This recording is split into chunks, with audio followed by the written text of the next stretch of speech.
Hello and welcome to another episode of Microsoft Knowledge Nuggets here on M365 FM. I'm your host, Mirko Peters. Today's topic is one that almost everyone who works with supply chains has heard of, but few people truly understand.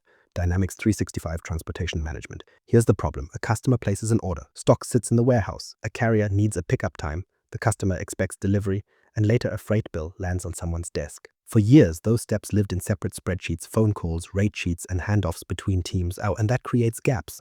The warehouse might prepare goods before transport has a plan. Finance might see a bill without knowing what anyone agreed to pay. So what exactly is transportation management? In plain English, it's the transportation desk inside Dynamics 365 Supply Chain Management. It connects warehouse doors, vendors, customers, and carriers.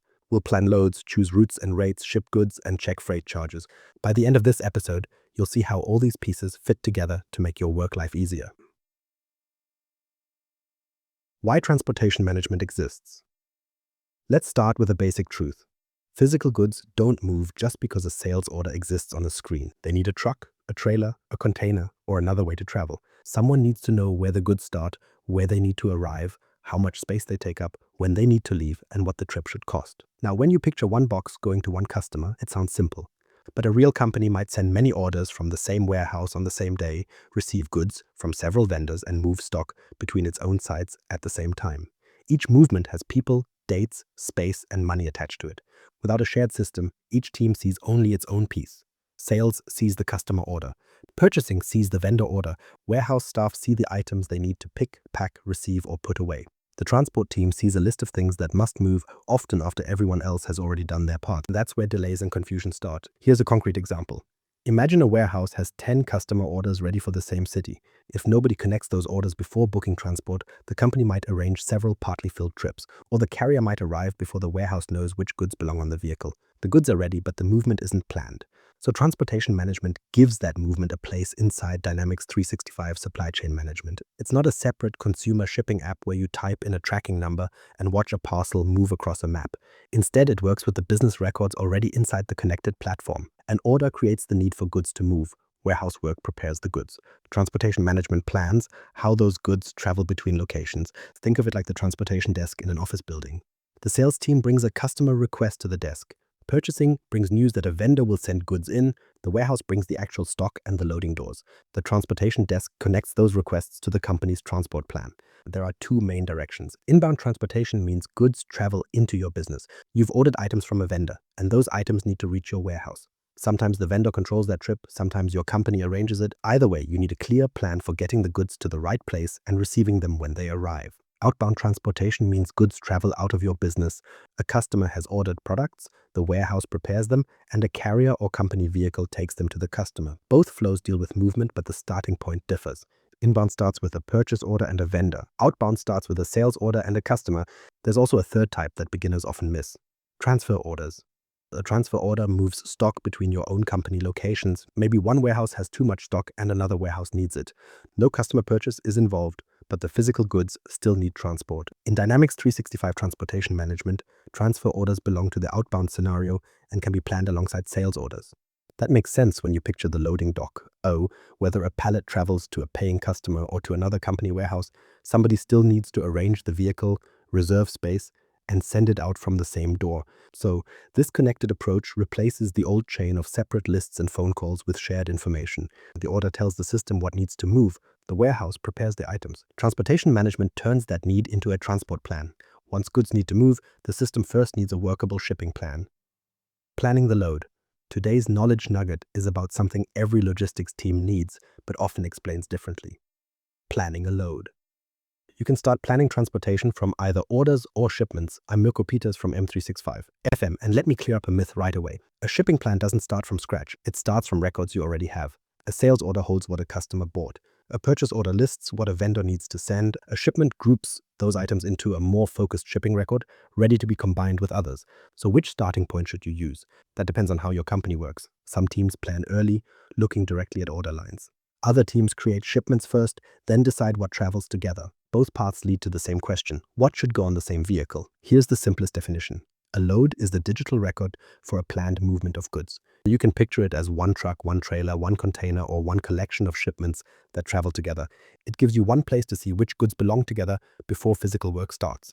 Now, here's something many people get wrong. A load doesn't mean every item fits inside one physical box. It means the system groups goods around one transport plan. Several customer shipments may share one truck. A large order might fill a whole trailer by itself. A container arriving from a vendor can also become a load, even before your warehouse receives the goods. The point is to stop treating each order as its own trip. Imagine a distributor has 6 customer orders ready for Friday delivery.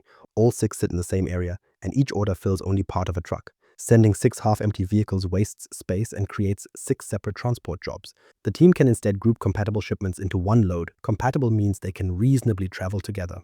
They leave from the same warehouse, need to go around the same time, fit within vehicle limits, and follow your shipping rules. The system helps bring those records together instead of relying on someone to spot the pattern in a spreadsheet. That group now has a shared plan. Your warehouse sees what belongs on the load. The transport planner sees the total space and weight. People don't need to rebuild the same list in emails, notes, or a separate file. But here's the thing. Grouping goods isn't just about putting more items together. A truck has limits, weight, floor space, height. A container has its own rules. If the system groups goods without checking those limits, the load may look fine on screen, but fail at the loading dock. Dynamics 365 uses load templates to help avoid that. Think of a load template as a reusable set of limits for a type of vehicle or container. Create one for a small delivery truck, another for a larger trailer, another for a shipping container. Each template holds limits for weight, volume, height, and other rules your company needs. The template gives the load a shape before you start filling it. So if a shipment weighs too much or takes up too much room, the planner sees it doesn't belong on that load. The answer might be a second vehicle, a different template, or a different grouping of shipments. The software doesn't lift pallets, but it does give your team a clearer plan before physical work begins. One built-in approach is called volume-based load building. That sounds more technical than it needs to. It means the system uses the maximum height and weight from your load template when building or suggesting a load. In plain English, it checks whether the goods fit within the limits you set. Those values aren't locked forever. A planner can override them when real-world needs change. Maybe a carrier sends a different trailer. Maybe a trip allows a different height. The template supplies the normal rule, and the override handles the exception without rebuilding everything. Let's return to those 6 customer orders. Each alone might take up 15% of a truck. Planned separately, you could send 6 mostly empty vehicles. Grouped into one load, the same orders may fill most of one truck with room left for more. That's a better use of space. Now, the same idea works both directions. For inbound planning, create a load around items coming from a vendor. The transport plan connects to the expected receipt, so the warehouse knows what's due and prepares for arrival. Instead of learning about a delivery only when it appears at the gate, the receiving team has a planned record. For outbound planning, select warehouse items that need to leave for customers and group them into a load. The warehouse prepares those goods based on the load details, not a disconnected list. One full load still needs a way to travel, a company to move it, and an expected charge. Routes, carriers, and rates. The load now tells you what needs to travel together. Next, you need to decide who moves it, which service they use, and what that trip should cost. The company that moves your goods is called the carrier. It can be an outside transport company that collects and delivers your freight. It can also mean your own fleet if you run your own trucks and drivers. Either way, the carrier is responsible for the physical trip. That distinction matters because you still need a plan, even when the truck belongs to you. With an outside carrier, you agree on prices and services ahead of time. With your own fleet, you may still want the transport charge calculated, especially if delivery costs appear on customer orders. Dynamics 365 Transportation Management supports both situations. Then there's the route. A route is the planned path from pickup to destination, along with the service choice. It answers practical questions. Which warehouse does the carrier collect from? Which customer or location receives the goods? Which carrier service handles the trip? Picture a delivery leaving your main warehouse for a customer across the country. One route may use standard road freight that costs less but takes longer. Another may use a faster, more expensive service. Same starting and ending point, but the transport choice changes. A rate is the expected charge for that choice. It's not a random number typed in at the last minute. Rates come from pricing agreements with carriers, combined with shipment or route details. Where the goods start, where they go, the service used, the amount transported. So a route tells you how goods should move, a rate tells you what you expect to pay. Those two ideas belong together because a cheap route may miss your delivery promise, while speed may cost more than the order supports. Transport planning isn't just finding a truck, it's choosing a service that fits your customer commitment and the company's cost rules. Dynamics 365 includes the Rate Route Workbench. The name sounds formal, but the purpose is simple. It gives planners a place to compare route and rate choices for a shipment side by side. Instead of checking one carrier table, then another, and comparing in a separate file, you review the choices connected to that shipping need. Maybe one option reaches the customer sooner, maybe another costs less. The system doesn't know every customer values speed more than cost because businesses work differently. A customer may have paid for urgent delivery, so the faster route makes sense. Another accepts longer delivery and the lower charge fits better. People still make the decision. Transportation management gives you agreed choices and expected costs, while your business decides which trade-off works. Here's what the built-in module actually does. Rate information comes from rate tables your company enters and maintains in Dynamics 365. Think of these tables as stored records of agreed carrier prices and route rules. If you've negotiated a price for a certain service and lane, that information sits in the system and supports planning. That works well when your rates follow known agreements. For example, work with a few regular carriers, serve familiar routes, and update prices when contracts change. The transport planner uses rates already recorded instead of hunting through old emails. But here's something many people misunderstand. The built-in module doesn't act like a live shopping site connected to every carrier. It doesn't automatically pull fresh prices from live feeds and compare across a broad network in real time. If your company needs multi-carrier rate shopping, live booking links, or deeper shipment status updates, you normally connect a third-party system. That's not a failure of transportation management. It defines its job clearly. These tools handle structured transport planning inside supply chain management using the carrier, route, and rate information your company maintains. And it's also not a consumer parcel tracking website. You won't use it like a map where you enter one tracking number and watch a vehicle icon travel down a road. This module focuses on business transport decisions before and around the shipment. Which goods move together, which carrier handles them, which route applies, what the trip should cost. Once your company selects that plan, the warehouse and transport teams need to carry it out. From warehouse door to customer door, a transport plan only helps when people can actually turn it into a real shipment. For an outbound order, the flow usually starts when a customer buys something.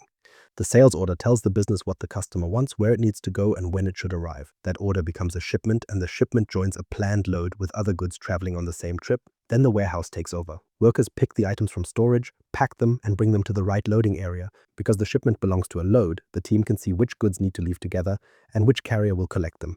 When the vehicle arrives, the goods move from the warehouse to the carrier, and the carrier takes them to the customer. Every step connects to the same movement record. That sounds ordinary, but imagine the old way. A picker might work from a printed order. A transport planner might hold a separate list, and someone at the loading door might search through emails to check which carrier should take which pallets. If one detail changed, everybody needed the updated version. With transportation management, the load gives the teams a shared record out. The warehouse can see the items connected to the load, the transport planner can see the shipment details, and the person arranging the pickup can see the planned carrier and service. Instead of passing around several paper lists, people work from information linked to the same order and shipment. Here's a simple example. A warehouse has orders for several customers in the same delivery area. One customer ordered cartons of cleaning supplies, another ordered paper products, and a third ordered a small batch of equipment. Each order needs picking and packing, but the transport team doesn't have to treat them as completely separate trips. They assign the shipments to one planned load. Warehouse staff pick each order, pack it correctly, and prepare it for the loading area.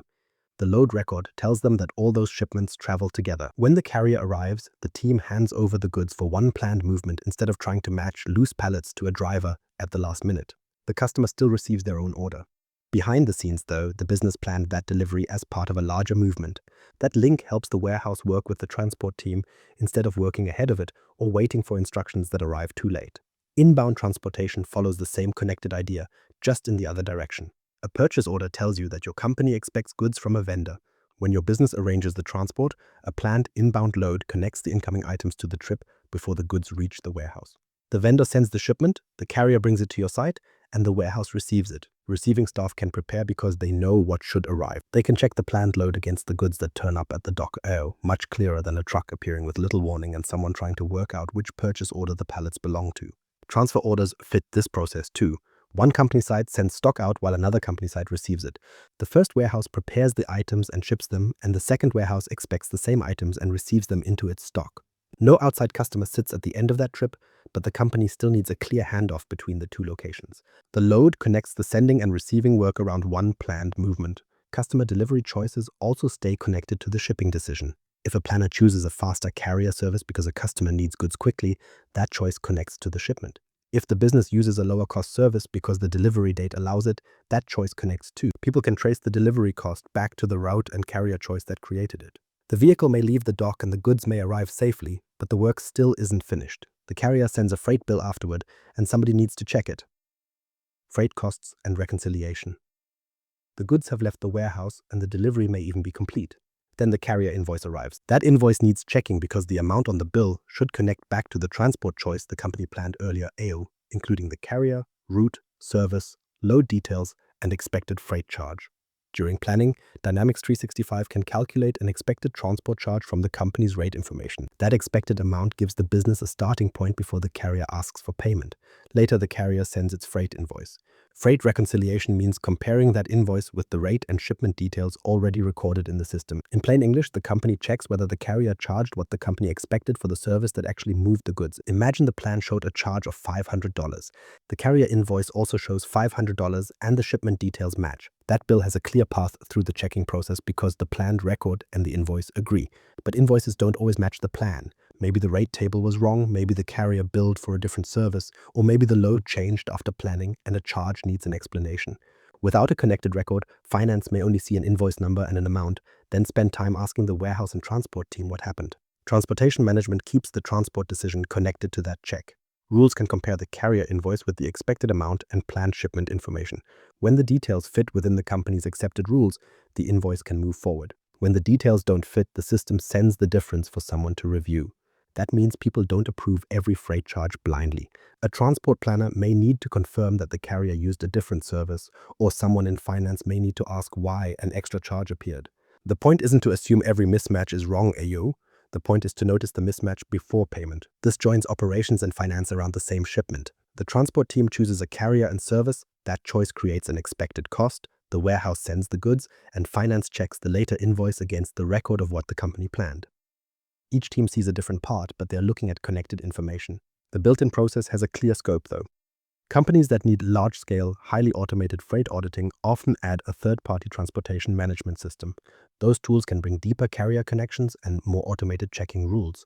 The built-in module handles the planned cost and reconciliation work inside supply chain management, while another system can extend that work when the business needs more. Put all of these building blocks together and the full picture starts to appear, where it fits and what it doesn't do. So where does transportation management actually live? It belongs inside Dynamics 365 Supply Chain Management running on the finance and operations apps. That's its home. Here's who it fits. Businesses that need a structured way to plan inbound deliveries, outbound customer shipments, stock transfers between company sites, all using their own carrier records, rate tables, and load rules. Now let's clear up a common point of confusion. Business Central is different. Business Central doesn't include this built-in transportation management module. If you're on Business Central and need transport planning, you're looking at a third-party transportation management system. That's the boundary. Let's also keep the boundary clear on the other side. The built-in module doesn't replace every carrier portal, live traffic service, or advanced tracking tool. When a business needs live rates from many carriers, wider carrier choices, or deeper tracking after goods leave the dock, it connects a third-party TMS. Those tools handle the outside activity. Think back to the office building. Transportation management is the transportation desk inside that building. It connects to orders, warehouse work, and finance. It keeps the company's own transport plan together. Outside carrier tools may handle activity beyond that desk. Two different layers working together. Conclusion. Next knowledge nugget. Here's the simplest way to think about it. Transportation management turns business orders into planned movement of goods. Then it connects that movement to the freight costs the company checks afterward. That's the full loop. Subscribe on your favorite podcast platform. Share this knowledge nugget with someone learning Dynamics 365 supply chain management. Then explore our warehouse and inventory episodes next. Every load still depends on the stock sitting behind the warehouse door.